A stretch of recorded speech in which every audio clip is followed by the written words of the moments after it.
crime time! Hello and welcome to I tried to talk about this anime without mentioning one of several ongoing war zones. Mission failed. We'll get them next time. Brought to you by state-sponsored saturation bombardment. Youjo Senki is a philosophical conversation about the existence of God gotten far out of hand, set to the rhythm of mass gunfire and geopolitics. By any other means. In this religious TED Talk with a hands-on twist, Comes the boy.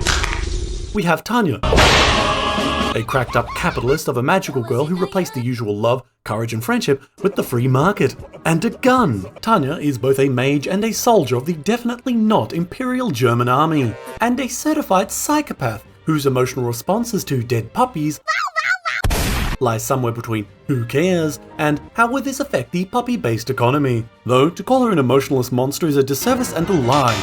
She very much enjoys trampling communists. That's when she's not at her absolute wit's ends, desperately struggling to survive in a world that is quite literally out to get her. Put another way, the phrase lawful evil is often stated, but rarely embodied outside that one weirdo in a D&D campaign who refuses to slaughter the innocent on a Wednesday. His loss more for me. But Tanya is a true paladin of following the rules, particularly when interpretations of said rules can be applied to legalize the carpet bombing of cities. Technisch gesehen ist legal. Immer noch legal. Now, the Empire is a truly progressive nation, one that believes in the innate value of all children, and thus conscripts them into the military. Well, the magical ones at least. You're a Bosnian war criminal. I'm a what? Hence, via extremist meritocratic principles, we reach Tanya, the Youjo in the Senki. Though, there is a lot more to this Kony 2012 meme than necessarily meets the eye. As a means of survival in a Europe plunging headfirst into Franz Ferdinand's wild ride. And to spit in the face of a somewhat divine debate partner, Tanya has an ultimate goal, a desk job. Though more on that later. Still, unfortunately for her, in this alternative historical setting, war is still primarily won in person, and not simply ended before it can start via CIA-backed coup. And much like the details of those very organic and not engineered removals of democratically elected governments, spoilers will remain classified. Youjo Senki started as a web novel back in 2010, getting its first anime release in 2017, before it exploded in popularity, getting an OVA, movie, second season, and Tanya a leading role in a coked-up chibi crossover. Oh my god! And since anime is essentially a controlled substance, and I'm a junkie, naturally I picked it up. The combination of the odd English title Tanya the Evil and being utterly disgusted at the samey hot garbage Japan was pumping out meant I jumped at the novelty. And god damn it, different is definitely what I got. Written by Japanese author Carlos Zen, My turn. who I assume to be the reincarnation of a Great War veteran whose last memories were of mustard gas in the depths of a trench, Youjo Senki is, more than anything else, unique. In the same vein, throw out your notions of a supporting cast of brain-dead sycophants attempting to suck up to and or off the main character. Instead, prepare yourself for cigar-rich smoking rooms where dapper generals and strategists maneuver entire war fronts. Hardened veterans carefully prepping their equipment, exhausted soldiers at the front forcing down cold food before the next big push, and desperate men on either side, gripped tight by hatred and fear. All with unique perspectives, desires and beliefs within the unfolding hell that is war. Then in the next scene, Tanya will quote the 1940s windmill enthusiast who invented the how-to book on state propaganda, before 360 no-scoping a family of 12. So, sit back, relax, affix bayonets, listen for the whistle, and prepare to go over the top. Have you ever dreamed of being conscriptable age in 1914? Do you awaken each day depressed that your bed is both fluffy and warm? And not a mud-soaked dugout on the fields of France? Are you secretly saving for a trip to a certain Eastern European country after hearing the words trench and attrition-based warfare one too many times on TV? Then, this anime has your drip. Fanservice, the evil final boss of sections of Twitter, is slathered all over Youjo Senki. Military fanservice, that is. Forget dynamite tits. Embrace actual dynamite. Think fast, chuckle nuts! The seamless integration of magic and early industrialized military tech into a cohesive art style is beyond perfection. Where other Magitech anime go for flashy chrome-plated machinery and flowery designs, Youjo Senki strikes a rugged, practical form with logical design variation between models and countries. But their core purpose is always reflected. These aren't goddamn wands, modern art pieces, or broomsticks, except for when they are, but they're weapons and means to effectively employ said weapons. These sweeping designs of unique European cities, battlefields and environments all have such character to them, lovingly crafted from the solid imperial bastions to the pockmarked hell of no man's land. Studio Nut went all in, or at the very least, did not treat Youjo Senki as a colour-by-numbers adaptation. However, nothing is perfect. CGI is a dirty word outside of a select few anime, though used properly can enhance a production. Unfortunately, CGI in Youjo Senki was used as a hammer to supplement development costs. And while not the absolutely disgusting, probable embezzlement that is Overlord, where constant success only informed the directors that their audience was placid enough to consume endless slop, Youjo Senki still has a few rough spots. But where Overlord just does it every fight scene without shame, in Youjo Senki these scenes are tactically applied, and thankfully few and far between. Also, the character art for the source novels goes extraordinarily hard, with wildly brutal, indulgent designs that fully embraces the swirling fear, anger and bloodlust that permeates war, something the anime does try its best to emulate. Also, here's a fun fact. While Tanya is known for her utterly insane expressions and duck memes, the cause was the author asking Studio Nut to specifically make her not cute. You're ugly, you're disgusting. Now, obviously they failed. However, as a byproduct, Tanya has some of the most deranged character art out there, and this additional focus spread to most of the cast, with strong, detailed designs that never slip into simplicity, or marshmallow vomit for lack of a more accurate term. Mostly. You know the exciting, heroic tracks that uplift you, the intense musical build-up to a final confrontation where everything is on the line, win or die? Get used to that being used for anyone but Tanya. The hero music is purposely used against her. Instead, Tanya's themes are the grinding march of war, ominous orchestral songs building to destructive crescendos, and unabashedly demonic vocals that only serve to accentuate the single fact that Tanya is the goddamn villain. And that's okay. Refreshing in fact, though more complicated than it might first seem. The soundtrack overall embraces its military setting wholesale, with some thematic religious hymn influence thrown in for good measure. When it comes to background audio, it tends to be the underappreciated child of creation. Less bullied, more overlooked. One that far too many animes stumble at, particularly in regards to modern weapons. Thankfully, Youjo Senki hits square on target. The crack of rifles, the whistle and thump of artillery fire, and the heavy whine of tank treads all fitting perfectly. Hans! Hol den Flammenwerfer! Sure thing, Fräulein. Let's crisp up some bad guys. My morality leaving my body when the obviously evil Empire has the best theme, though in reality, only Tanya could be called approximately villainous. The music, when paired with the desperate fighting, speeches and last stands, brings about a desire to see the Empire succeed. Partially because Tanya and the Imperials are actually the underdogs, and also because, despite history telling us the ones with the tailored military drip and stabby hats tend to be rather evil, the Empire, kinda did nothing wrong? Now, that does sound kind of strange. How can Tanya, a clear villain, also be the underdog? Easy. By having an even bigger villain. There's always a bigger fish. But first, I'd like to straighten out any misunderstandings that have likely formed. The setting of Youjo Senki is not historical, or true to history, merely an alternative. But it is certainly inspired, something which has led to it being banned at cosplay conventions, publicly decried, and aggressive accusations of windmill enthusiasm leveled at cosplayers and simple fans alike. Flatly put, the people who believe this have long since clicked off the video. Likely running off to argue on Twitter that Mario should be banned for his anti-turtle sentiment. So, I'll explain for the rest of you. The setting influences primarily pull from the First World War, the Empire being based on Kaiser Wilhelm's Imperial Germany, the Republic being the French, the US being the State Union, and so on and so on. Though as the anime progresses, a blend of time periods going into the Second World War does emerge, particularly in regards to technology, with some additional references here and there. So, calling Tanya the lowly moustache ruiner is entirely unfair.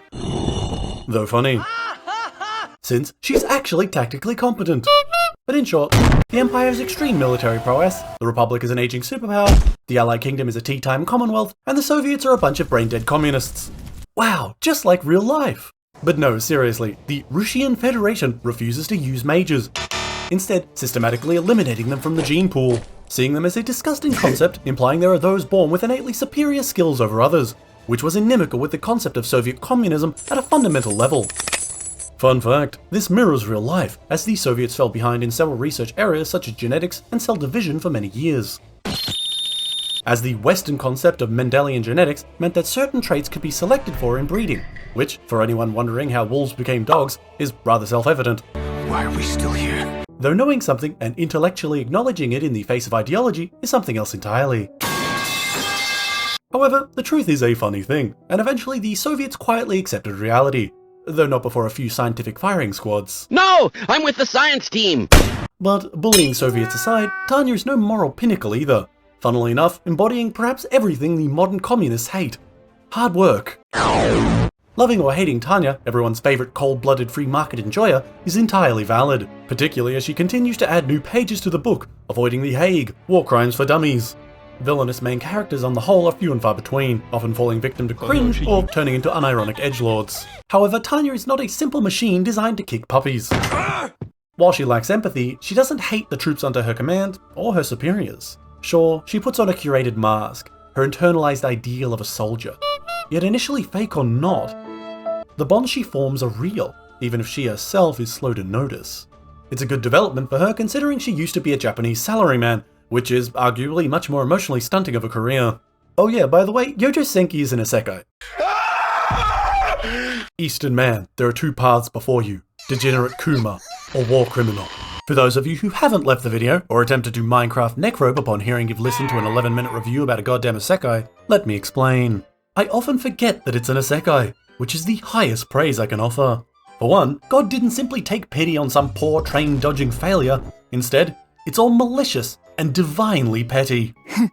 Being X, the god or divine force of the world, upon meeting Tanya, takes immediate offense at his utter lack of faith, which, upon conversing, leads to Tanya telling him he's a failure, probably a fraud, and bad at his job. Though somewhat more diplomatically, it doesn't go well. Tanya's logical critique of divinity instead gets turned upon himself as a challenge to develop faith. And in the next moment, she awakens as Tanya in a poor orphanage just outside the imperial capital. Hence why Tanya is a militant atheist. I grew mine! Not in the overweight man on Reddit talking about how euphoric he is because he refused to say Happy Christmas back to the woman at the unemployment counter, but in the I have a gun and a plan kind of way. But the best part in all this? The delicious, perfectly timed irony. You see, Tanya doesn't want to murder people. She doesn't want to shatter enemy formations with well-timed flanking or coordinated strikes. No, she'd rather spend her time in an office writing endless papers on extraordinarily dull topics, all while getting paid, of course. And yet, every attempt to escape such responsibility or respond in a logical way to benefit her position only drives her deeper into the places filled with shrapnel and gunfire. And while being X is certainly pulling strings here, it's mostly her own fault. Tanya, despite knowing the expectations of those around her, has a fundamental inability to comprehend their perceptions of who she is. So while the tactics and strategy that is the dance of war play out with thrust and counter-thrust, we simultaneously follow the aggressive debate between the personified Old Testament and Tanya. And in both, the deck is stacked horribly against her. You see, while Tanya is certainly a talented commander, she is no hero. The cheat-like abilities of lesser stories are not hers. Instead, her enemy has them. And the few edges she does have are unironically cursed. Every inch of ground she earns is with bloodied nails, clever tactics, or with the sacrifice and support of others. Hers is a path forged atop a mountain of corpses and shattered morality. Youjo Senki might find comedic timing between curtains of artillery fire, but in the same vein, it will never shy away from the suffering that comes after. But now we must ask, with war crimes and black comedy abound, should you pick up the rifle and join the line? I'm doing my part. I'm doing my part. I'm doing my part too. Yes, but perhaps no. If you cannot handle a twisted grey morality, if you cannot live outside the good and bad guys paradigm, this straight up won't work for you. Stop it. Furthermore, it doesn't hold back on the cruelties and horror that can mirror our own reality.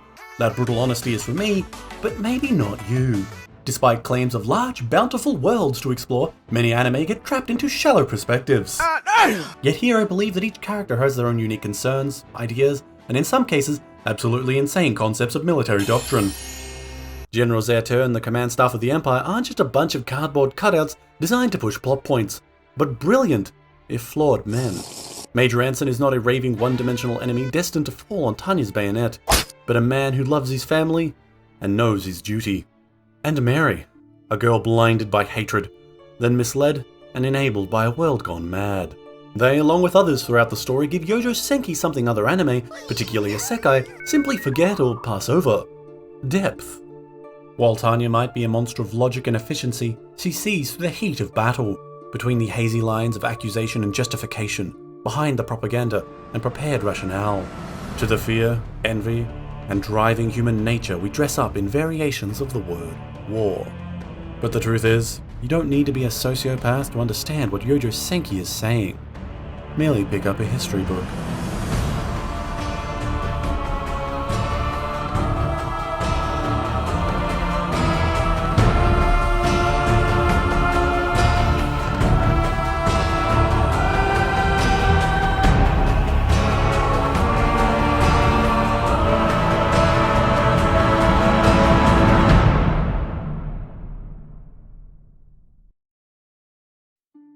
Hello there to the 10% of you still listening.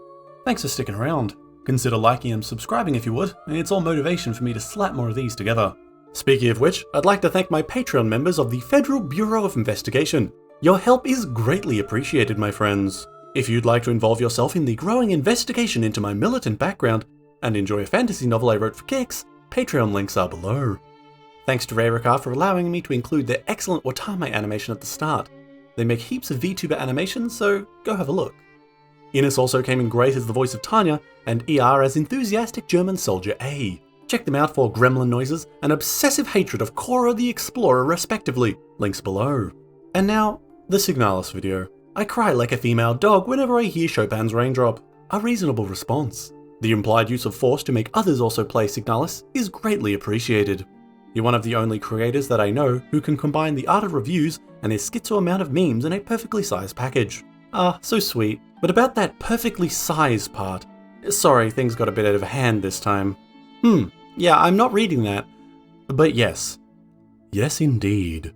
Now I've run out of ending jokes, so falling anime girl,